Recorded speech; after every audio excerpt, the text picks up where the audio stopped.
Reaction रहती है जिसमें एंजाइम इन्वॉल्व रहता है, ये रिएक्शन दो टाइप की रहती है, एक तो एक्सोथर्मिक या फिर एंडोथर्मिक। एक्सोथर्मिक और एंडोथर्मिक रिएक्शन का डिफरेंस पता है?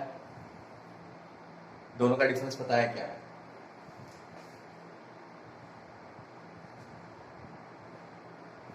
एक्सोथर्मिक और एंडोथर्मिक रिएक्शन में डिफरेंस पता है किसी को, या कभी नाम सुना है इसका?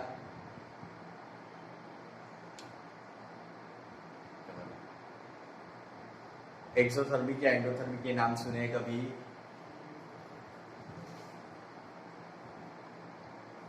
अरे हाँ या नहीं?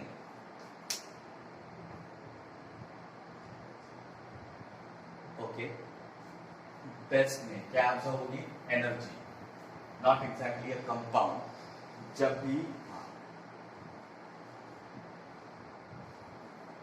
लास्ट टाइम क्या बताया था, ये नॉर्मल हो गई, इसलिए यहाँ से सबस्ट्रेट शुरू होगा और यहाँ पे प्रोडक्ट बन रहा है, P for product, S for substrate. अब ये जो भी बराबर, सो एक्सोथर्मिक जहाँ पे हीट रिलीज होती है और एंडोथर्मिक जहाँ पे हीट एब्जॉर्ब हो रही है। अब हीट रिलीज हो रही है, इसका मतलब क्या है कि ये कंपाउंड में जो भी पोटेंशियल एनर्जी है वो पोटेंशियल एनर्जी एमिट हो रही है, वो पोटेंशियल एनर्जी एमिट हो रही है। ओके, अब सबस्ट्रेट इस लेवल पे बताया और प्रोडक्ट यहाँ पे बताया, मतलब ये लाइन क्या डिनोट करती है? Potential of, this line denotes the potential energy of substrate, और इधर नीचे आ रहा है, मतलब एक्सिस पे अगर नीचे आ रहा है मतलब ये पोटेंशियल एनर्जी जो है वो किसकी बता रहा है? प्रोडक्ट की। अब इन दोनों में जो डिफरेंस है, ठीक है, इसको अपन क्या कहेंगे? Free energy. ठीक है, इन दोनों में जो एनर्जी डिफरेंस है इसको कहेंगे अपन फ्री एनर्जी। आपको वैसे इतना डिटेल में नहीं है, बट अगर याद रखना है तो इसको डिनोट करते हैं एज अ dg0। ठीक है, एज अ dg0, तो इसको कहते हैं फ्री एनर्जी। अब ये जो भी एनर्जी है वाई एक्सिस के ऊपर काउंट करते हैं, तो इस पॉइंट से लेके इस पॉइंट तक नीचे गया, मतलब प्रोडक्ट की पोटेंशियल एनर्जी यहाँ से कम है, मतलब ये एनर्जी रिलीज हुई या एब्जॉर्ब हुई? अच्छा पहले बताओ, ये दोनों लेवल आपको दिख रही है, तो पोटेंशियल एनर्जी प्रोडक्ट में कम हो रही है या ज्यादा हो रही है? पोटेंशियल एनर्जी प्रोडक्टची जास्त राहील की कमी राहील? ही जर नॉर्मल लेवल आहे सबस्ट्रेटच्या पोटेंशियल एनर्जीची, त्याच्यापेक्षा प्रोडक्टची लेवल कमी आहे, तर एनर्जी ऍब्सॉर्ब होता है कि एनर्जी रिलीज होता है? या फिर पोटेंशियल एनर्जी प्रोडक्ट में कम रहेगी सबस्ट्रेट से या ज्यादा रहेगी? ठीक है, सो सबस्ट्रेट का लेवल ऊपर है, मतलब सबस्ट्रेट में पोटेंशियल एनर्जी ज्यादा है। प्रोडक्ट में पोटेंशियल एनर्जी इससे नीचे लेवल पे, मतलब प्रोडक्ट में पोटेंशियल एनर्जी कम है। ठीक है, अब ज्यादा से कम एनर्जी आ रही है, मतलब एनर्जी का कुछ पोर्शन जो है वो रिलीज होगा। ठीक है, अगर एब्जॉर्ब होगा तो क्या बढ़ेगा? लेवल बढ़ेगा। समझ में आ रहा है क्या कह रहे हैं या कंफ्यूज हो रहा है? अच्छा, रोज 4 रोटियां खाते हो, आज 1 रोटी कम खाई तो वैसा ही पेट भरेगा या कम पेट भरेगा? मतलब अगर रोज 4 रोटियां खाते हो और आज एक कम खाई तो पेट उतना ही भरेगा या कम भरेगा? हाँ, और 1 रोटी ज्यादा खाओगे तो ज्यादा भरेगा। सो वही यही पे, वो लॉजिक यही पे, सबस्ट्रेट की पोटेंशियल एनर्जी ऊपर है, प्रोडक्ट की नीचे है, मतलब यहाँ पे पोटेंशियल एनर्जी का डिफरेंस है, और प्रोडक्ट की energy potential energy level substrate से कम है, मतलब यहाँ पे जो भी फ्री एनर्जी रहेगी, शॉर्ट में ई लिखा है, यहाँ पे जो भी फ्री एनर्जी रहेगी वो क्या हो रही है? रिलीज। वो क्या हो रही है? रिलीज। और ये रिलीज कौन से फॉर्म में होती है? In the form of heat. Release कौन से फॉर्म में होगी? In the form of heat. So ऐसे रिएक्शन को जहां पे क्या रिलीज हो रही है? हीट, ऐसे रिएक्शन को क्या, कौन सी रिएक्शन बोलेंगे? Exothermic reaction. ऐसे रिएक्शन को क्या बोलेंगे? Exothermic reaction. हीट क्या है? Heat is a form of energy, वो जो एनर्जी पहले कंपाउंड में बॉन्डिंग के बीच में थी, ठीक है, वो एनर्जी के वो बॉन्ड टूटने के बाद वो बॉन्ड में से जो भी एनर्जी मिली वो सभी एनर्जी जो है वो रिलीज हो रही है। और कौन से फॉर्म में हो रही है? हीट के फॉर्म में। ये एक्स्ट्रा एनर्जी इलेक्ट्रिक करंट के फॉर्म में भी रिलीज हो सकती है, ठीक है, बट केमिस्ट्री में या फिर अपन बायोकेमिस्ट्री और सेल के अंदर पढ़े तो यहाँ पे इलेक्ट्रिक फॉर्म में नहीं रिलीज होगी। वो कौन से फॉर्म में रिलीज हो रही है? हीट के फॉर्म में। सो ये हीट के फॉर्म में जो एनर्जी रिलीज हो रही है ये एक्स्ट्रा एनर्जी है। एक्स्ट्रा एनर्जी कहाँ से आई? क्योंकि प्रोडक्ट में सबस्ट्रेट के कंपैरिजन में कम एनर्जी है, तो ये स्मॉल फ्रैक्शन ऑफ एनर्जी जो है वो फ्री एनर्जी जो भी रिलीज हुई उसको अपन क्या कहेंगे? फ्री एनर्जी, या ये वर्ड ये यूज किया नहीं तो भी चलेगा। सिर्फ यहाँ पे जो है एनर्जी का पैच था वो एज अ हीट करके रिलीज हो रहा है। मतलब ये मीडियम जो भी रहेगा या जिस भी कंटेनर में ये रिएक्शन होगी वो कैसा रहेगा? गर्म रहेगा। क्यों? क्योंकि यहाँ पे हीट के फॉर्म में एक्स्ट्रा एनर्जी रिलीज हो रही है।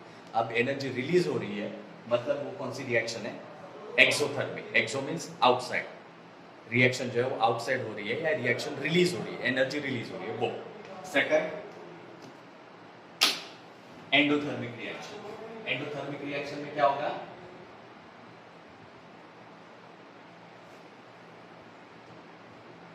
ये नॉर्मल सबस्ट्रेट का लेवल है और ये प्रोडक्ट का लेवल है। सो ब्लैक लाइन जो है वो क्या बता रही है? पोटेंशियल एनर्जी ऑफ सबस्ट्रेट, और ये ब्लू लाइन क्या बता रही है? Potential energy of product. अब सबस्ट्रेट के कंपैरिजन में प्रोडक्ट की पोटेंशियल एनर्जी क्या है? ज्यादा है, ऊपर है मतलब ज्यादा है, ठीक है। ये पॉइंट पे देखोगे और ये पॉइंट पे देखोगे, हायर वैल्यू किसकी रहेगी? सेकंड पॉइंट की। हायर वैल्यू किसकी रहेगी? सेकंड पॉइंट की। सो ये पॉइंट पे प्रोडक्ट है और प्रोडक्ट और सबस्ट्रेट का कंपैरिजन करते हैं तो प्रोडक्ट में एनर्जी ज्यादा है। अब ये ज्यादा एनर्जी कहाँ से आ गई? मतलब ये रिएक्शन को हीट प्रोवाइड करनी पड़ेगी या हीट रिलीज करनी पड़ेगी? ये रिएक्शन को हीट प्रोवाइड करनी पड़ेगी या हीट रिलीज करनी पड़ेगी? बताओ जल्दी।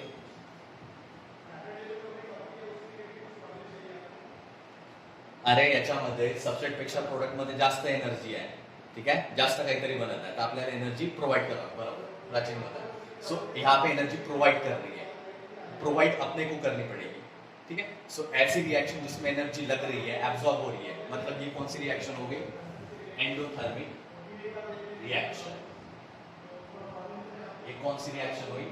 एंडोथर्मिक रिएक्शन, जहां पे हीट एब्जॉर्ब हो रही है, वो ज्यादा हीट मिल रही है, उस हीट की वजह से यहाँ पे प्रोडक्ट की एनर्जी ज्यादा बनी। That's what is called endothermic reaction. और एक पॉइंट था यहाँ पे,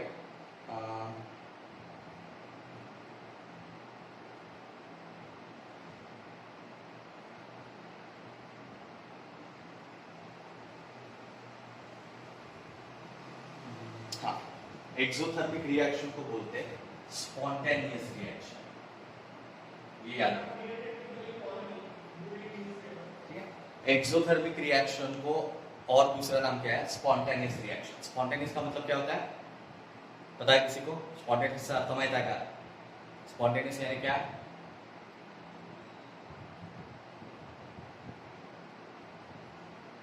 एग्जैक्ट, हाँ, सडन कह सकते हैं, बट वो एग्जैक्ट मीनिंग नहीं हुआ।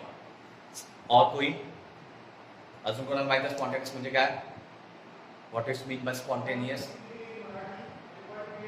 ओके ओके, बराबर है, बट अगेन वो एग्जैक्ट मीनिंग नहीं बताते। फ्रैक्शन ऑफ सेकेंड में होता है, फास्ट भी है, सडन भी है, बट ये सारी चीजें एक एंडोथर्मिक रिएक्शन को भी लागू हो सकती है, क्योंकि हर reaction technically fraction of second में ही होता है, ठीक है।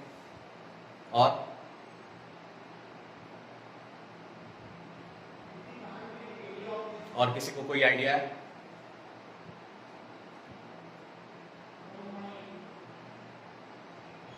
ओके, अगेन हीट रिलीज हो रही है, मतलब वो एक्सोथर्मिक का डेफिनेशन। स्पॉन्टेनियस यानी जहां पे एक्सटर्नल एनर्जी नहीं लगती, ठीक है। तुम बाकी जब सभी ने आप जिनमें जो भी आंसर बताया वो क्लोजली रिलेटेड है, बट वो एग्जैक्ट फिनोमिनन एक्सप्लेन नहीं कर सकते। Spontaneous means natural, spontaneous means जहाँ पे एक्सटर्नल फोर्स या एक्सटर्नल एनर्जी नहीं लगती, और spontaneous means which carries with the flow of nature और फ्लो ऑफ एनर्जी।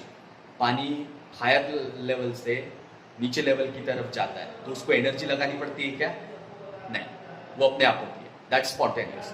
अगर ये लोअर लेवल से ऊपर तक पानी पहुंचाना है तो अपने को एक्स्ट्रा एनर्जी लगानी पड़ेगी।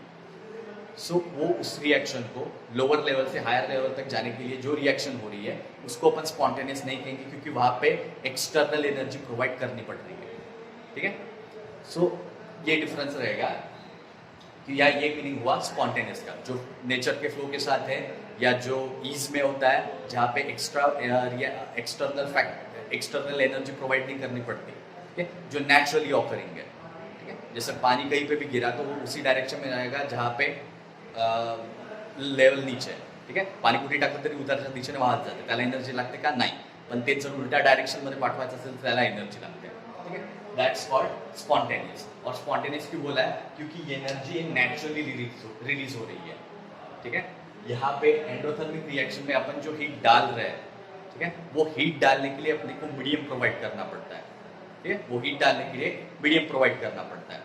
ठीक है, जैसे समर के टाइम पे सब चीज़ें गर्म होती है तो वो क्या होगी? स्पॉन्टेनियस रिएक्शन, क्योंकि टेम्परेचर ऑलरेडी ज़्यादा है, जिसकी वजह से अपने सराउंडिंग में जो भी चीज़ है उनका भी टेम्परेचर बढ़ता है। ठीक है, अगर इसको जब हम कूलर लगाते हैं तो वो एंडोथर्मिक रिएक्शन है, या वो एक्स्ट्रा एनर्जी हम पुट कर रहे हैं वो टेम्परेचर को कम करने के लिए। ठीक है, जैसे विंटर में सब टेम्परेचर कम होता है तो ऑलरेडी एनवायरनमेंट का टेम्परेचर कम है, तो अपने आजू बाजू में जो भी मैटर है वो भी ठंडा होता है, तो वो स्पॉन्टेनियस रिएक्शन। अगर उसको हम गर्म करेंगे तो उसको एक्स्ट्रा एनर्जी प्रोवाइड करनी पड़ेगी, तब उसको स्पॉन्टेनियस नहीं बोलेंगे।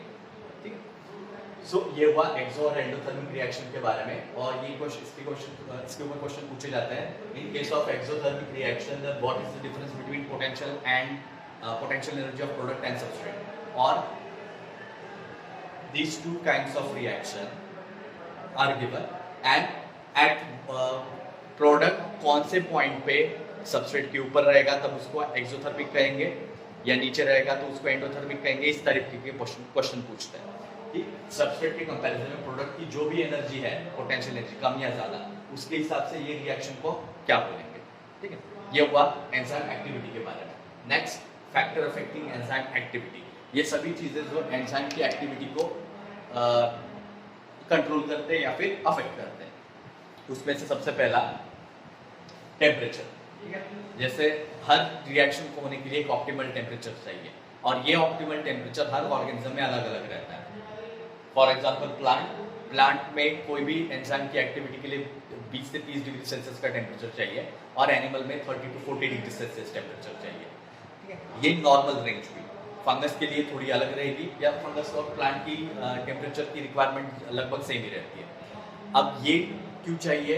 क्योंकि हर एंजाइम एक्टिव रहने के लिए एक पर्टिकुलर टेम्परेचर चाहिए, और जो भी बॉडी का नॉर्मल बॉडी टेम्परेचर रहेगा वो नॉर्मल बॉडी टेम्परेचर पे ही वो केमिकल रिएक्शन होगी। अगर टेम्परेचर बहुत ज़्यादा होता है तो डीनेचर हो जाएंगे, प्रोटीन जो है वो डिस्ट्रॉय हो जाएगा, क्योंकि एंजाइम किससे बना है? प्रोटीन से। तो प्रोटीन डीनेचर होता है कब? Above 40 degree Celsius, 45 degree Celsius.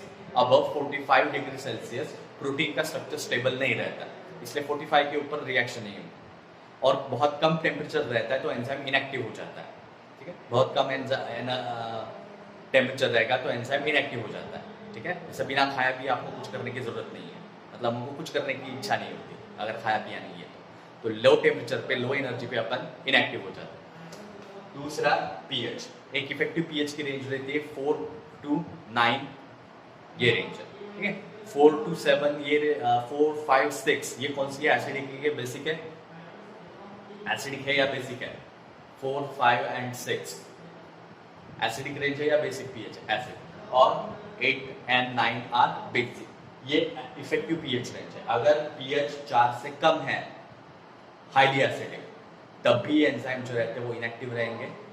और 9 से ऊपर है, ठीक है, 9 से ऊपर है, सो तब भी एंजाइम जो रहेंगे वो इनएक्टिव होंगे। बट इसको एक्सेप्शन भी है, जैसे पेप्सिन और ट्रिप्सिन जो डाइजेस्टिव सिस्टम में रहते हैं, ये एंजाइम अपने स्टमक में एक्टिव रहते हैं। ठीक है, स्टमक में कौन सा एसिड बनता है पता है?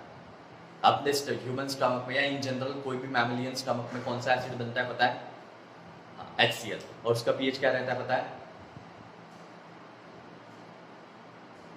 1 to 2, highly acidic, concentrated acid. हाँ, 3 ज़्यादा हो गया, बट ठीक है, it is highly acidic, that is 1 to 2 और 1 to 3। ओके, सो इतना जो हाईली एसिडिक ये इतना कॉन्सेंट्रेटेड है कि ये मेटल को भी मेल्ट कर सके, स्किन बर्न भी हो सकता है, लेकिन अपने पेट के अंदर प्रोटेक्टिव लाइनिंग रहती है जिसकी वजह से ये हाईली एसिडिक पीएच अपने बॉडी को डैमेज नहीं करता। द पॉइंट इज ये पीएच हाईली एसिडिक है, मतलब ये 4 से नीचे, लेकिन पेप्सिन और ट्रिप्सिन ये एंजाइम है जो इसके लिए एक्सेप्शन, जो एसिडिक हाईली एसिडिक पीएच पे भी एक्टिव रहता है। और अमाइलेज एंजाइम, ठीक है, अमाइलेज एंजाइम जो है वो अपनी सलाइवा में प्रेजेंट रहता है और अपना सलाइवा का पीएच जनरली न्यूट्रल रहता है, ठीक है। अब अपने सलाइवा का पीएच एसिडिक या बेसिक बन सकता है on the basis of a diet, ठीक है, अपना खाना क्या है, अपन खाना क्या खा रहे हैं और सोने के पहले ब्रश किया क्या नहीं किया, क्योंकि अगर ऐसे बैक्टीरिया अपने माउथ में जो एसिड बनाते हैं तो अपना माउथ का पीएच एसिडिक बनेगा, अगर ऐसा बैक्टीरिया है जो बेस बना रहे हैं तो अपना माउथ का पीएच बेसिक बनेगा, ठीक। सो ब्रश करके सोना, okay, not the point, but point is कि there are some enzymes which are active above pH 9, but ये एक दो सिर्फ एक्सेप्शन है, बट मोस्ट इफेक्टिव रेंज जो जनरलाइज एंजाइम के लिए रहते हैं वो रहता है बिटवीन 4 to 9, इससे कम या इससे ज़्यादा अगर होगा तो एंजाइम जो एक्टिव नहीं रहेगा, ठीक है, क्योंकि प्रोटीन बेस में भी डिसॉल्व हो सकता है और एसिड में भी उसका स्ट्रक्चर डिजेनरेट हो सकता है, इसलिए ये पर्टिकुलर रेंज है। दूसरा तीसरा फैक्टर इनहिबिटर्स, ऐसा कंपाउंड जो किसी की एक्टिविटी को रोकता है, उसको अपन क्या कहेंगे, इनहिबिट करना। सो यहाँ पे इनहिबिट जो है वो सबस्ट्रेट नहीं है, बट सबस्ट्रेट जैसा एक्ट करता है और एंजाइम के साथ कंबाइन होता है, तब उसको कहेंगे इनहिबिटर। अब ये इनहिबिटर क्या रह सकता है, it can be even antibiotics और टॉक्सिन्स, ठीक है, टॉक्सिन मेडिसिन, एंटीबायोटिक्स, एंटीबायोटिक्स जो एक मेडिसिन है। सो ये वो कंपाउंड है जो अपन डाइजेस्ट नहीं करने वाले हैं, जो अपने बॉडी के एंजाइमेटिक रिएक्शन में इन्वॉल्व नहीं है, but they affect the activity of our enzyme, okay. उसके बाद नेक्स्ट कॉन्सेंट्रेशन ऑफ सबस्ट्रेट। जब हमारी कोई भी सेल में रिएक्शन हो रही है तो रिएक्शन किसके साथ हो रही है, सबस्ट्रेट और एंजाइम। रिएक्शन किसके साथ हो रही है, सबस्ट्रेट और एंजाइम। सो सबस्ट्रेट और एंजाइम में ये जो भी रिएक्शन हो रही है ये किसके ऊपर डिपेंड करेगा कि ये दोनों का कॉन्सेंट्रेशन कैसा है, ओके। अगर ये दोनों इक्वल मॉलिक्यूल में, मतलब 10 मॉलिक्यूल है सबस्ट्रेट के जिनको डाइजेस्ट करना है या जिसके ऊपर एंजाइम एक्ट होगा, और 10 मॉलिक्यूल है एंजाइम के, सो ये दोनों एक दूसरे के साथ एक्ट करते रहेंगे और रेट जो है वो अच्छा रहेगा रिएक्शन का। यही अगर सबस्ट्रेट का परसेंटेज बढ़ता है तब रेट ऑफ रिएक्शन कम या ज़्यादा होगा, एंजाइम का परसेंटेज कम होता है तब रिएक्शन का रेट जो है वो कम होगा, ठीक है। So it depends. यहाँ पे एक पॉइंट देख रहे हैं, पहला कॉन्सेंट्रेशन ऑफ सबस्ट्रेट। अगर हम एक फॉर एग्जांपल एक बीकर है,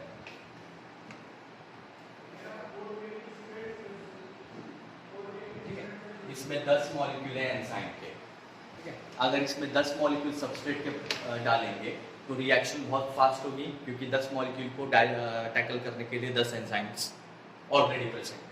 सो ये रिएक्शन फास्ट होगी, जल्दी होगी और इसमें कोई भी पॉज नहीं होगा।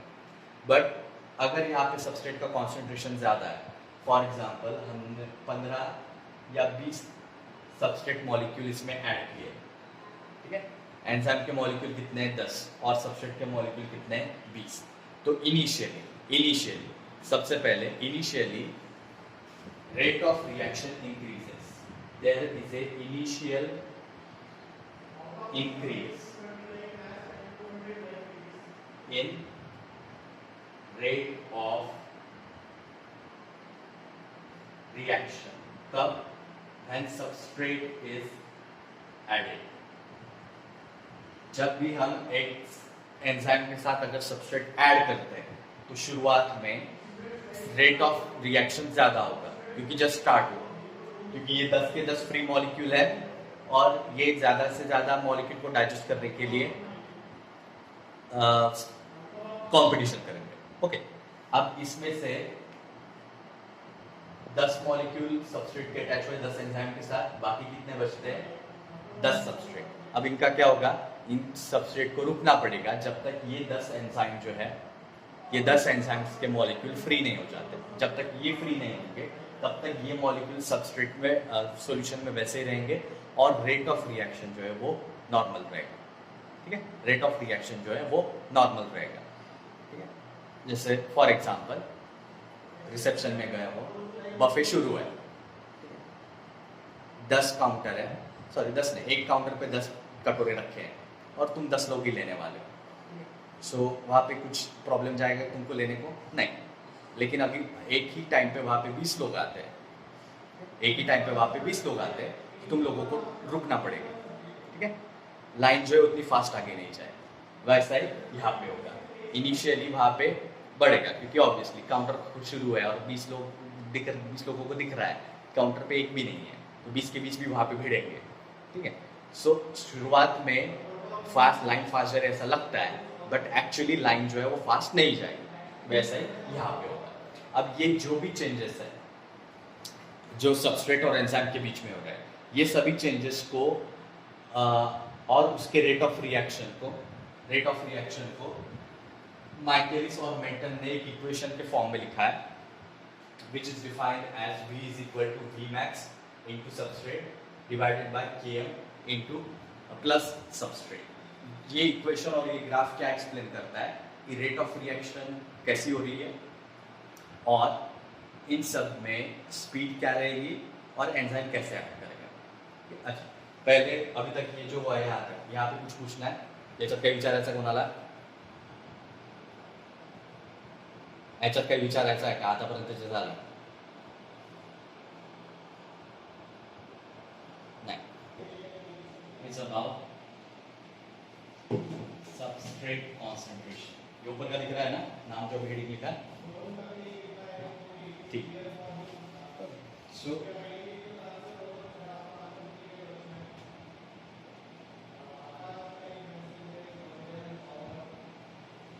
जब भी सबस्ट्रेट ऐड कर रहे हैं मतलब उसका कॉन्सेंट्रेशन क्या हो रहा है? इंक्रीज। ठीक है, that's why we call them as the substrate concentration increases, the rate of reaction or the speed of reaction,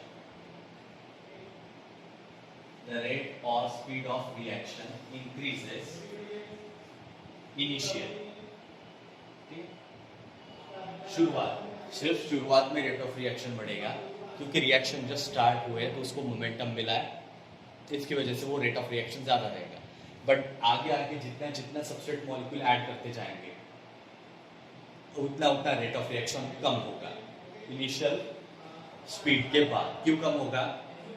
क्योंकि यहाँ पे कुछ पर्टिकुलर सेट ऑफ मॉलिक्यूल है किसके? सबस्ट्रेट के, और पर्टिकुलर सेट ऑफ एंजाइम है। जो पहले एग्जाम में बताया कि अगर 10 एंजाइम के मॉलिक्यूल है और 10 सबस्ट्रेट उसके साथ ऑलरेडी एंगेज्ड है तो उनको फिर से बाकी के 10 मॉलिक्यूल को रुकना पड़ेगा। ठीक है, जिसकी वजह से रेट ऑफ रिएक्शन जो है वो स्लो डाउन हो जाएगा। और एक बात है उसमें एंड ये जब हो रहा है so it reaches a maximum speed और velocity. It reaches maximum speed और वेलोसिटी। एक पॉइंट ऐसा आएगा, ये स्टार्ट में शुरुआत में बढ़ेगी रेट ऑफ रिएक्शन और एक पॉइंट आने के बाद ये मैक्सिमम लेवल पे पहुंचेगी और उसके बाद कम होगी। क्यों? क्योंकि जो पहले के एंजाइम सबस्ट्रेट से अटैच हुए वो एंजाइम्स जो है वो सबस्ट्रेट का कन्वर्शन प्रोडक्ट के साथ कर चुके हैं और फ्री एंजाइम जो है वो फ्री एंजाइम्स बाकी के बचे हुए जो सबस्ट्रेट मॉलिक्यूल है उनको डाइजेस्ट करना स्टार्ट करेगा।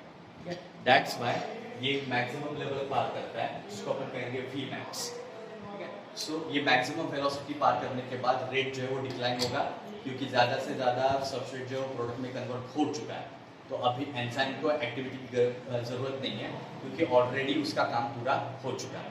ठीक है, अब ये सब में ये रिलेशनशिप जो बताना है सबस्ट्रेट और एंजाइम के बीच और उसमें ये जो स्पीड का जो भी इक्वेशन है, the equation was given by Michaelis and Menten। Michaelis and Menten equation which is denoted as V is equal to Vmax into S bracket मतलब क्या होता है? concentration of substrate। S bracket means concentration of substrate। Vmax यानी क्या, वो speed जो reaction शुरू होने के बाद एक मैक्सिमम लेवल रीच करती है, उस स्पीड को क्या बोला है, Vmax, multiplied by concentration of substrate divided by Km, जो एक की क्या है, ये इक्वेशन कांस्टेंट है, ठीक है, जो क्या है, ये इक्वेशन कांस्टेंट है, Km यहाँ पे रहता है, plus concentration of substrate, plus concentration of substrate. इस रिएक्शन को बोला माइकलिस मेंटन इक्वेशन, और V यानी बताया velocity of reaction, Vmax is a maximum velocity,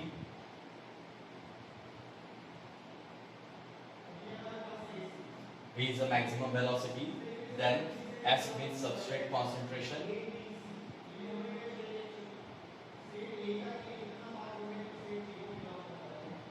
and Km is a rate constant। ठीक है, हर इक्वेशन में कोई ना कोई कांस्टेंट रहता है, यहाँ पे जो है इसको क्या कहेंगे, रेट कांस्टेंट। अब Km यानी क्या, अब Km कैसे निकालेंगे कि वो स्पीड या वो रेट जिससे ये रिएक्शन हो रही है, मतलब rate of breakdown of enzyme substrate complex,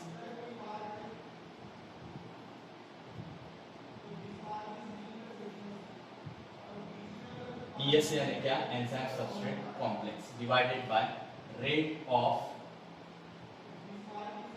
synthesis for formation of enzyme substrate complex। ठीक है, Km रेट कांस्टेंट है, जो क्या है, एक रेशियो है, किसका ratio, ratio between rate of breakdown of enzyme substrate complex divided by rate of formation of enzyme substrate complex. Enzyme substrate complex कितनी स्पीड में बना है और कितनी स्पीड में वो ब्रेकडाउन हुआ, इसका कांस्टेंट रहता है Km, जिसको अपन क्या कहेंगे, रेट कांस्टेंट। और ये रेट कांस्टेंट किसके थ्रू निकालेंगे, ये रेशियो के थ्रू निकालेंगे। ठीक है, अब ये सब रिएक्शन में ये जितनी भी यहाँ से रिएक्शन स्टार्ट हो रही है, पहले 0, S यानी क्या, सबस्ट्रेट कॉन्सेंट्रेशन, और यहाँ पे क्या है, velocity of reaction, y axis पे क्या है, वेलोसिटी ऑफ रिएक्शन। ठीक है, सो ये जो 0 से रिएक्शन स्टार्ट हुई, मतलब जहाँ पे कोई भी एंजाइम और सबस्ट्रेट एक दूसरे के साथ इन्वॉल्व नहीं था, अब ये एंजाइम और सबस्ट्रेट एक दूसरे के साथ रिएक्ट होना स्टार्ट हो चुके हैं, तब रिएक्शन जो है धीरे धीरे स्पीड पकड़ेगी और ये एक मैक्सिमम लेवल पे पहुंचेगी, जिसको अपन ने बोला Vmax। अब रिएक्शन प्रोग्रेसिवली स्पीड में हो रही है, इसलिए कर्व जो है वो अपने को ऐसा मिला। ठीक है, कर्व जो है अपने को ऐसा मिला क्योंकि रिएक्शन जो है वो ग्रेजुअली इंक्रीज हुई, 1 सेकंड में नहीं हुआ, धीरे धीरे ग्रेजुअली इंक्रीज हो रही है, इसलिए अपने को इस टाइप का कर्व मिला। ठीक है, अब ये Vmax है और इसमें से ये जो आधा पॉइंट है, ठीक है, थोड़ा ऊपर निकाला है, बट एनीवे, सो ये Vmax by 2, मतलब ये क्या है, ये उतनी एनर्जी है जो Vmax की आधी लेवल पार करने के लिए चाहिए, ये वो लेवल है जो Vmax की आधी लेवल पार करने के लिए चाहिए।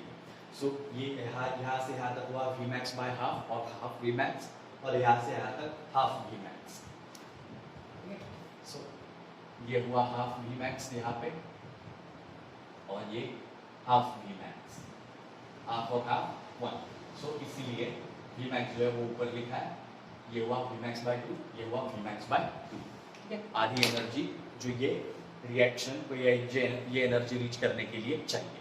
ओके, और ये पॉइंट जहाँ पे ये के भी ये दूसरा कांस्टेंट है, जहाँ पे ये जो काइनेटिक एनर्जी बताई है या फिर ये रिएक्शन जो भी हो रही है, ठीक है, उसका एक टर्निंग पॉइंट बताया, जहाँ तक रिएक्शन जो है वो हाफ लेवल पे पहुंच चुकी है। एग्जैक्टली हाफ नहीं बोलेंगे, बट हाफ से थोड़ी कम लेवल पे पहुंची है।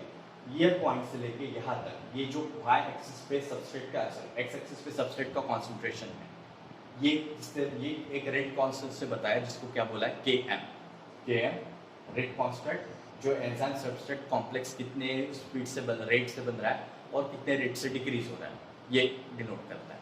ठीक है, सो ये हुआ सबस्ट्रेट कॉन्सेंट्रेशन के बारे में और माइकलिस मेंटन इक्वेशन, जो यहाँ पे आपको V इज इक्वल टू, सिर्फ इक्वेशन याद रखो, आपको इस पर ज़्यादा डिटेल में क्वेश्चन नहीं रहते, मतलब क्वेश्चन क्या पूछेंगे, सबस्ट्रेट कॉन्सेंट्रेशन कैसे अफेक्ट करता है, ठीक है, और ये इक्वेशन में Km क्या रहता है, और ये रेट ऑफ रिएक्शन को कैसे अफेक्ट करेगा।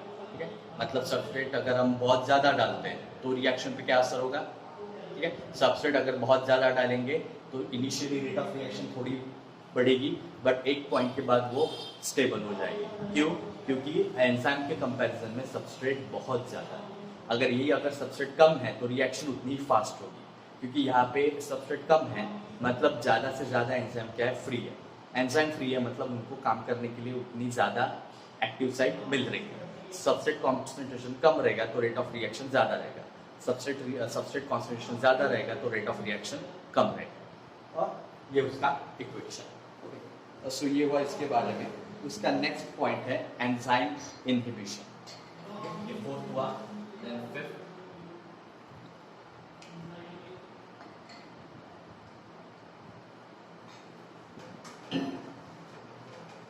Enzyme inhibition.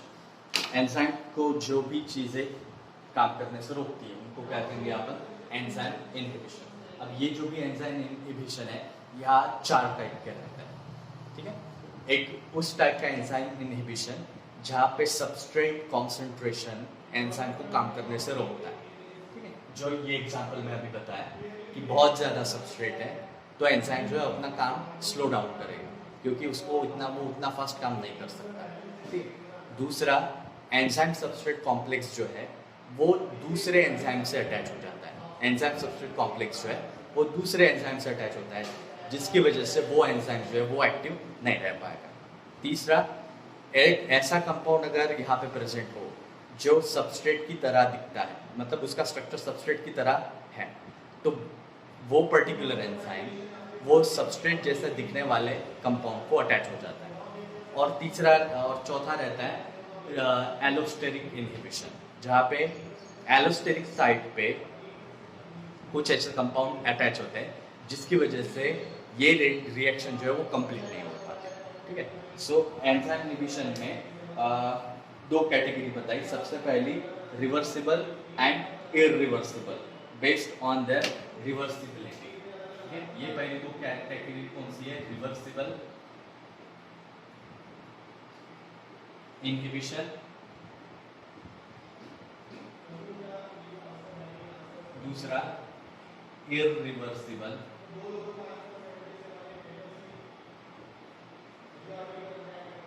Inhibition.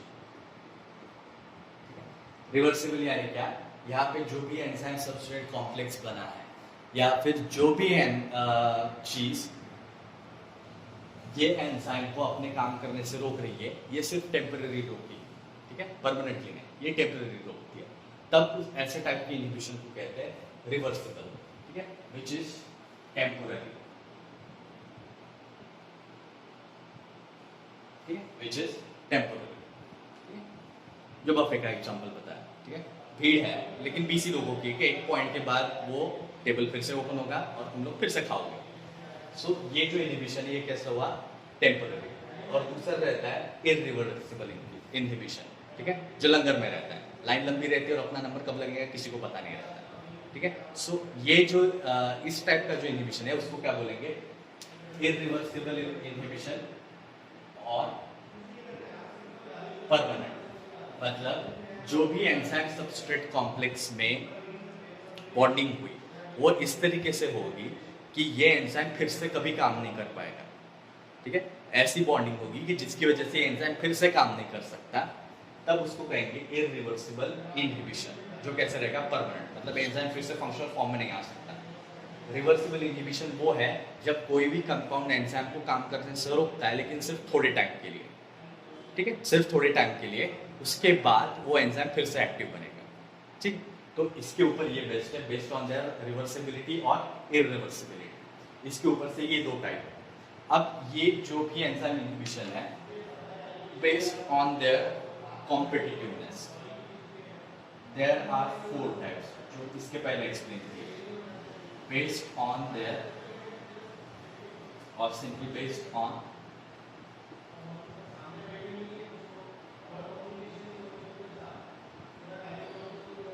Based on competitiveness, कि एंजाइम जो है वो किस किस चीज से compete करेगा जिसकी वजह से वो अपना काम नहीं कर सकता, ठीक है।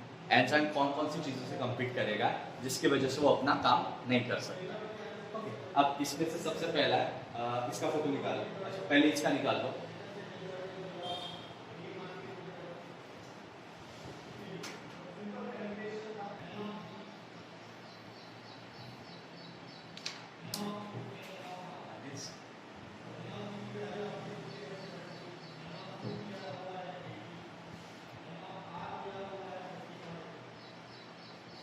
Based on competitiveness. अब इसमें से सबसे पहला है जिसको कहते हैं कॉम्पिटिटिव इनहिबिशन, ठीक है। इसमें से सबसे पहला टाइप है इनहिबिशन का कॉम्पिटिटिव और कॉम्पिटिटिव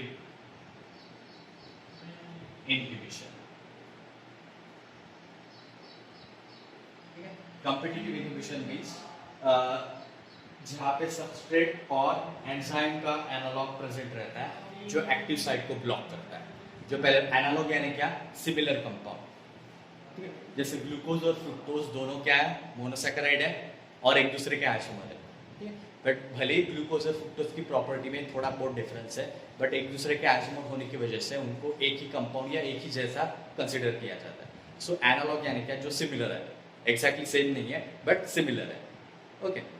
सो यहाँ पे एंजाइम की एक्टिविटी बंद हो रही है या एंजाइम की एक्टिविटी इनहिबिट हो रही है, क्यों? क्योंकि यहाँ पे सबस्ट्रेट जैसा दूसरा कंपाउंड या एंजाइम जैसा दूसरा कंपाउंड ओरिजिनल सबस्ट्रेट पे एक्ट करता है, ठीक है। जैसे for example Chinese food, noodles में बहुत सारी चीजें रहती है, बट अपने यहाँ चाइनीज के ऊपर सिर्फ पत्ता गोभी डाल देते हैं नूडल्स में और हो गया उनका Chinese. It's not actually true noodles, but वो ट्रू नूडल्स जैसा दिख रहा है, ठीक है। सो फर्स्ट ये जो है ये कैसा रहेगा, रिवर्सिबल, ठीक है। क्योंकि एक पॉइंट के बाद ये जो भी सबस्ट्रेट जैसा दिखने वाला कंपाउंड है या सबस्ट्रेट जैसा कंपाउंड है वो एंजाइम से अटैच हो रहा है, बट ये अटैचमेंट कैसा है, टेम्पररीली, इसलिए उसको इस रिएक्शन को क्या बोलेंगे, reversible inhibition. Such inhibition is called reversible inhibition, okay, which is due to presence of substrate or enzyme analogs, ठीक है। substrate and enzyme analogs, ठीक है। एनालॉग यानी सिमिलर कंपाउंड, ठीक है, जो सबस्ट्रेट जैसे, ओके। सो एक एंजाइम अगर ग्लूकोज को डाइजेस्ट करने वाला है, या ए फॉर एग्जांपल ग्लूकोज तो नहीं, ग्लूकोज तो मोनोमर है, एक एंजाइम सुक्रोज को डाइजेस्ट करने वाला है, तो सुक्रोज जैसी दूसरी डायसैकेराइड अगर वहाँ पे प्रेजेंट रहती है तो वो एंजाइम जो है वो सुक्रोज के अलावा दूसरे डायसैकेराइड को डाइजेस्ट करेगा। बट ये जो एंजाइम है, एंजाइम स्पेसिफिक रहते हैं, कोई भी एंजाइम कोई भी सबस्ट्रेट पे काम नहीं कर सकता, तो वो अटैच हो जाता है, क्यों? क्योंकि वो कंपाउंड सुक्रोज जैसा था बट एग्जैक्टली सुक्रोज नहीं है, इसके लिए वो एंजाइम जो है वो उस शुगर को डाइजेस्ट नहीं कर सकता। तो एक टाइम के बाद ये एंजाइम भी अलग हो जाएगा और सबस्ट्रेट भी अलग हो जाएगा, इसलिए इसको क्या बोला, रिवर्सिबल। और ऐसे टाइप के इनहिबिशन को कहते हैं कॉम्पिटिटिव इनहिबिशन। क्यों? Because there is a competition between original substrate and this analogue substrate. Original substrate और एनालॉग सबस्ट्रेट एक दूसरे के साथ compete कर रहे हैं, इसके लिए फॉर एक्टिव साइट, ठीक है, फॉर एक्टिव साइट है analog and substrate compete for active site. किसकी active site? Active site of enzymes,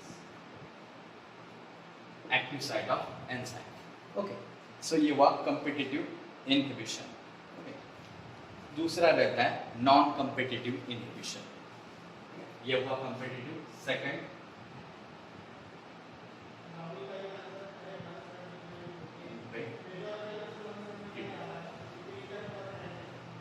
non competitive inhibition.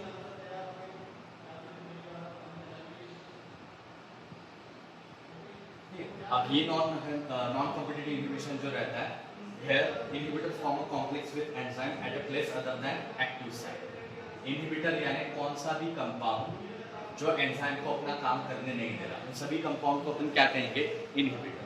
तो ये जो इनहिबिटर है ये कहाँ पे अटैच्ड हो रहा है? Inhibitors form complex with enzyme.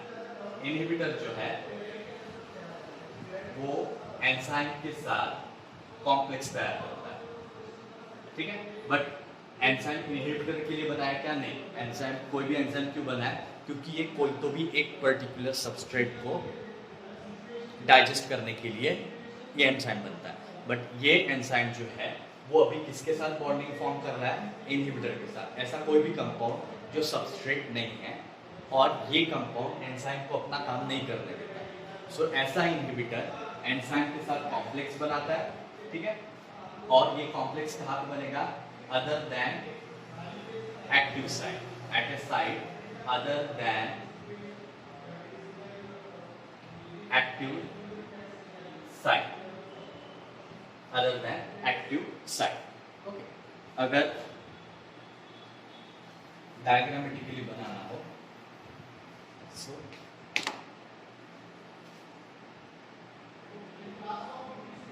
यहाँ पे एंजाइम है, ये किसको डाइजेस्ट करता है? समझो इसको बताया था सुक्रेज। सुक्रेज है मतलब इसका सबस्ट्रेट कौन सा रहेगा? सुक्रोज। इसका सबस्ट्रेट क्या रहेगा? सुक्रोज। बट ये किसके साथ अटैच हो रहा है?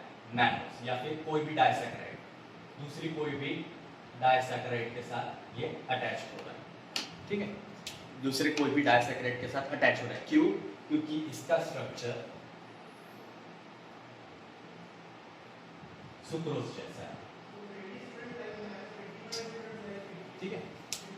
सुक्रोज और ये दूसरी जो कोई भी डाइसैकेराइड है इसका स्ट्रक्चर लगभग सिमिलर है। तो ये जो एंजाइम है सुक्रेज, जो सुक्रोज को डाइजेस्ट कर रहा है, वो क्या होगा कि वो सुक्रोज की जगह ये दूसरा जो कंपाउंड है उसको अटैच होगा। तो यहाँ पे ये नॉन सबस्ट्रेट कंपाउंड, जिसको अपन कहेंगे सबस्ट्रेट एनालॉग। एनालॉग यानी क्या? जिसका स्ट्रक्चर ये सबस्ट्रेट के साथ सिमिलर है। तो ये सुक्रोज जैसा कंपाउंड जो है वो और सुक्रोज ये कंपीट कर रहा है एक्टिव साइट के लिए। तो ये जो इनहिबिशन हुआ ये कौन सा हुआ? First type, competitive inhibition. Second type में क्या बताया कि इनहिबिटर जो है it forms enzyme, it forms complex with enzyme other than active site। ये जो है ये क्या हुई? Active site. ये क्या है? Active site. पहले इसमें ये जो भी कंपाउंड है ये कहाँ अटैच होता था? एक्टिव साइट पर। Second type non competitive inhibition में एक कोई भी इनहिबिटर कंपाउंड, ठीक है, आईएनए इनहिबिटर, ये दूसरा कोई भी कंपाउंड एक्टिव साइट छोड़ के एंजाइम से अटैच हो रहा है, ठीक है। बैक साइड हुआ, साइड पे हुआ, ऊपर हुआ, कभी कहीं पे भी। बट हा इनहिबिटर एक्टिव साइट मध्ये अटॅच होत नाही। एक्टिव साइट मध्ये अटॅच होत नाही पण बाहेरच्या साइडला अटॅच होत आहे, ज्याच्यामुळे याची ऍक्टिव्हिटी ब्लॉक होती, ठीक है।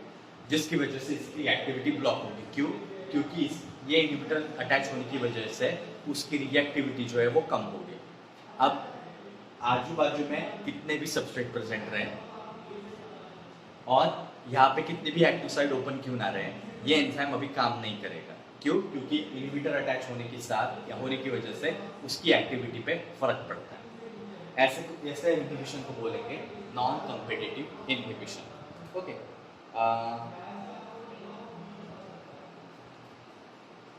अब ये टाइप का inhibition may result in structural changes of enzyme, ठीक है। मतलब ये इनहिबिटर अटैच होने से ये एंजाइम का स्ट्रक्चर जो है वो चेंज हो जाएगा। हो सकता है, हमेशा होगा ऐसा नहीं, बट पॉसिबिलिटी है कि एंजाइम का स्ट्रक्चर चेंज हो जाएगा। एंजाइम का स्ट्रक्चर ही चेंज हो गया मतलब ये एंजाइम कभी भी फंक्शनल नहीं हो पाएगा, ठीक है। So it is a type of irreversible inhibition. Irreversible inhibition. Then third uncompetitive inhibition.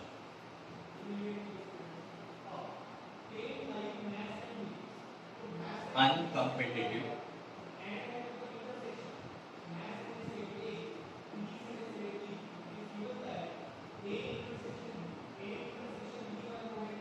अनकम्पिटिटिव inhibition. अब यहाँ पे कोई भी कॉम्पिटिशन नहीं है, बट यहाँ पे क्या होगा, inhibitor binds to enzyme substrate complex only. Inhibitor binds to ES complex only, ठीक है। बट ये टाइप का इनहिबिशन जो है वो कैसा रहेगा, रेयर। मतलब लिविंग ऑर्गेनिज्म में ये टाइप का इनहिबिशन इतनी कॉमनली ऑब्जर्व नहीं होता। लिविंग ऑर्गेनिज्म में कॉम्पिटिटिव, नॉन कॉम्पिटिटिव और एक तीसरा है, मतलब चौथा है। ये बाकी के 3 टाइप के इनहिबिशन जो है वो सबसे कॉमन रहते हैं। ये टाइप का इनहिबिशन बहुत रेयर रहता है। अब यहाँ पे क्या बताया कि ये जो भी इनहिबिटर है ये किससे अटैच हो रहा है, ना ये एंजाइम से अटैच हो रहा है, ना ये सबस्ट्रेट से अटैच हो रहा है। ये किससे अटैच हो रहा है, it is getting attach to enzyme substrate complex. So ये एंजाइम है, ये सबस्ट्रेट है, ये एंजाइम है, इन दोनों का कॉम्प्लेक्स फॉर्म हुआ और ये इस कॉम्प्लेक्स को अटैच हो रहा है। डायरेक्टली एंजाइम को या डायरेक्टली सबस्ट्रेट को अटैच नहीं होगा। जब ये दोनों एक दूसरे के साथ बॉन्ड बनाए तभी यहाँ पे जाके अटैच होगा इनहिबिटर, ठीक है। अब ये एंजाइम सबस्ट्रेट किसको अटैच हो रहा है, कॉम्प्लेक्स को अटैच हो रहा है, किसी एक चीज को अटैच नहीं हो रहा है, इसलिए उसको कहते हैं अनकम्पिटिटिव इनहिबिशन। इसलिए उसको कहते हैं अनकम्पिटिटिव इनहिबिशन, ठीक है। सो ये सबस्ट्रेट को छोड़ के एक तो ऊपर, यहाँ ऊपर नीचे या कौन से भी एंगल से अटैच हो सकता है, बट ये किसको अटैच हो रहा है, पूरे के पूरे कॉम्प्लेक्स को। Then last type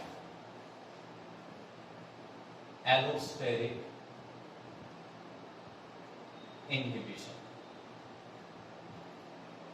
next allosteric inhibition, last type, ठीक है।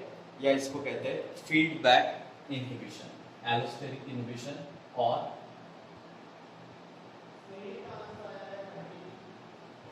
Feedback inhibition. ये टाइप में क्या होता है, एंजाइम का जो रेगुलेटरी मैकेनिज्म होता है वो यहाँ पे एक्ट करेगा एंड जनरली यहाँ पे रेगुलेटरी साइड के ऊपर इनहिबिटर एक्ट करेगा, ठीक है। ऐसे एंजाइम एलोस्टेरिक एंजाइम किसको कहते हैं, बताओ, एलोस्टेरिक एंजाइम किसको कहते हैं, बताया था।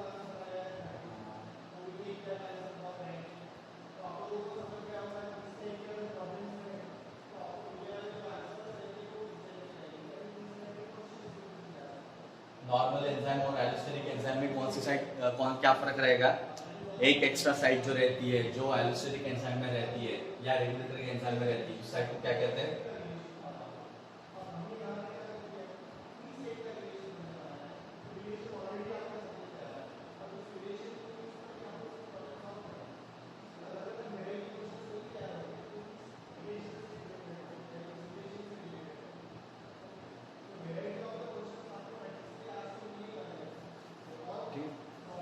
भूल गए क्या, एलोस्टेरिक एंजाइम आणि नॉर्मल एंजाइम मध्ये काय फरक राहते, रेगुलेटरी, हाँ रेगुलेटरी साइड, ठीक है। गैस ये जहाँ पे तीनों एंजाइम बताए 1, 2 और 3, ये तीनों एंजाइम में कौन सी साइड है, सिर्फ एक्टिव साइड, सिर्फ एक्टिव साइड। जो एंजाइम एलोस्टेरिक साइड से कंट्रोल किए जा सकते हैं उन एंजाइम को कहते हैं एलोस्टेरिक एंजाइम, ओके। और एलोस्टेरिक साइड का दूसरा नाम क्या है, रेगुलेटरी साइड, जो सभी ने बताया।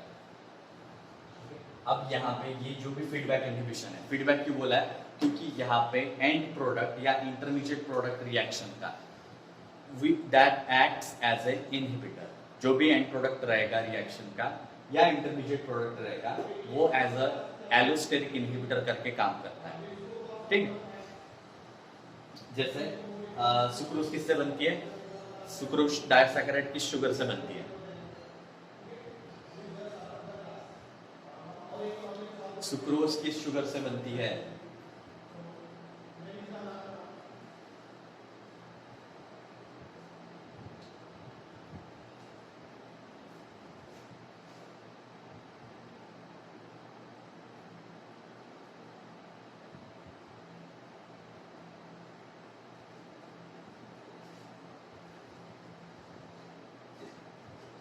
अरे सुक्रोज कौन से दो शुगर से मोनोसैकेराइड से बनती है, या कोई भी ऐसी शुगर बताओ जहाँ जिसके दो मोनोसैकेराइड तुमको पता है।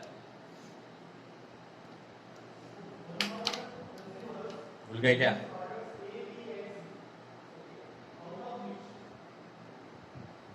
अरे भूल गए क्या? यानी फ्रुक्टोज, ये दो शुगर मिला के क्या बनता है? सुक्रोज। मतलब ये सुक्रोज जब डाइजेस्ट होगा तो इससे क्या बनेगा? Galactose and fructose. सो ये क्या है? सुक्रोज क्या हुआ? सबस्ट्रेट, और ये दोनों क्या हुआ है? प्रोडक्ट। ठीक है, समझो ये रिएक्शन यहाँ पे हो रही है, तो ये एंजाइम सबस्ट्रेट कॉम्प्लेक्स जो है वो एक दूसरे के साथ एक्ट करेगा, और उसके साथ गैलेक्टोज और फ्रुक्टोज ये प्रोडक्ट है। अब इन दोनों में से कोई भी एक प्रोडक्ट जो है वो यहाँ पे एलोस्टेरिक साइट पे अटैच होता है। ये हुआ एंजाइम, ये सबस्ट्रेट, और इससे क्या बनेगा? एक प्रोडक्ट। यहाँ पे दो प्रोडक्ट, गैलेक्टोज है, फ्रुक्टोज। ये इसमें से एक प्रोडक्ट जो है ये यहाँ पे कौन से साइड से अटैच होने वाला है? टू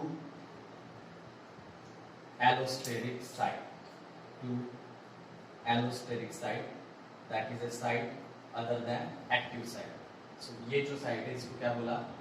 एलोस्टेरिक और रेगुलेटरी साइट। और कौन अटैच हो रहा है? प्रोडक्ट। सो ये जो प्रोडक्ट है ये किसकी तरह एक्ट कर रहा है? As a inhibitor. ठीक है, अभी तक यहाँ पे जो भी जितने भी इनहिबिटर बताया पहले 3 टाइप में, इसमें से कोई भी इनहिबिटर प्रोडक्ट या इंटरमीडिएट प्रोडक्ट नहीं है। ये सभी इनहिबिटर जो है वो एक तो खुद सबस्ट्रेट रहेंगे, या फिर दूसरा कोई कंपाउंड रहेगा जिसका इस रिएक्शन के साथ कोई लेना देना नहीं। एलोस्टेरिक इनहिबिशन में प्रोडक्ट या फिर इंटरमीडिएट प्रोडक्ट जो भी रिएक्शन का है वो एज अ इनहिबिटर एक्ट करता है, एंजाइम के साथ अटैच्ड होगा और ये रिएक्शन को आगे होने नहीं देगा। इसको कहते हैं एलोस्टेरिक और फीडबैक इनहिबिशन। फीडबैक क्यों बोला? क्योंकि प्रोडक्ट खुद यहाँ पे इनहिबिटर का काम करता है। ये जो साइट यहाँ पे बताई ये एक्टिव साइट छोड़ के दूसरी साइट है जिसको क्या बोला है? एलोस्टेरिक और रेगुलेटरी साइट। और एक ऐसा एंजाइम जहाँ पे एलोस्टेरिक या रेगुलेटरी साइट है और जो एलोस्टेरिक इनहिबिटर से बंद होता है या इनहिबिट होता है, इसको क्या कहेंगे? Allosteric enzyme. ठीक है, सो ये 4 टाइप के इनहिबिशन रहते हैं। नीट में इसके ऊपर क्वेश्चन पूछे जाते हैं कि ये चारों टाइप के या चारों टाइप के इनहिबिशन में क्या डिफरेंस रहता है। ओके, सो पहले इसमें क्या है? जो भी ओरिजिनल सबस्ट्रेट है उसके जैसा दिखने वाला कंपाउंड वहां पे प्रेजेंट है जिसकी वजह से एंजाइम काम नहीं कर रहा। सेकंड, नॉन कॉम्पिटिटिव, यहाँ पे एक ऐसा इनहिबिटर, थर्ड कंपाउंड जो एक्टिव, यहाँ पे एलोस्टेरिक साइट नहीं है। ठीक है, ये जो अटैच हुई यहाँ पे एलोस्टेरिक साइट नहीं है, बट ऐसा कोई भी कंपाउंड जो एंजाइम को एक्टिव साइट छोड़ के अटैच हो रहा है और एंजाइम का स्ट्रक्चर चेंज करता है, उसको कहते हैं non competitive inhibition. Third, uncompetitive inhibition, जहाँ पे इनहिबिटर कहाँ पे अटैच होगा? डायरेक्ट एंजाइम सबस्ट्रेट कॉम्प्लेक्स को। सिर्फ सबस्ट्रेट या सिर्फ एंजाइम को अटैच नहीं होगा, किससे अटैच होगा? एंजाइम सबस्ट्रेट कॉम्प्लेक्स को, जो अब ये प्रोडक्ट में कन्वर्ट नहीं होगा। और लास्ट टाइप एलोस्टेरिक इनहिबिशन, जहाँ पे रिएक्शन का जो भी प्रोडक्ट है, ये सबस्ट्रेट से जो भी प्रोडक्ट बनेगा वो डायरेक्टली अटैच होता है एलोस्टेरिक और इनहिबिटरी साइट। ठीक, सो ये जो है ये क्या है? Types of enzyme inhibition. और किसके ऊपर बेस्ड है? Based on the competitiveness. किसका कॉम्पिटिटिवनेस? कॉम्पिटिटिवनेस ऑफ सबस्ट्रेट, और सबस्ट्रेट किसका कॉम्पिटिटिवनेस? आइदर सबस्ट्रेट और एनालॉग और प्रोडक्ट, इंटरमीडिएट प्रोडक्ट और एन इनहिबिटर। सो यहाँ पे एंजाइम के साथ कौन कौन कंपटीशन कर रहा है? इनहिबिटर, एक थर्ड कंपाउंड, सबस्ट्रेट जिसके ऊपर एक्ट करने वाला है या सबस्ट्रेट जैसा दिखने वाला दूसरा कंपाउंड, और थर्ड खुद प्रोडक्ट। ठीक है, सो इतने जितने भी सर्कल किए ये सब कंपाउंड जो है वो कंपीट कर रहे हैं एंजाइम के साथ और एंजाइम को अपना काम करने नहीं दे रहे।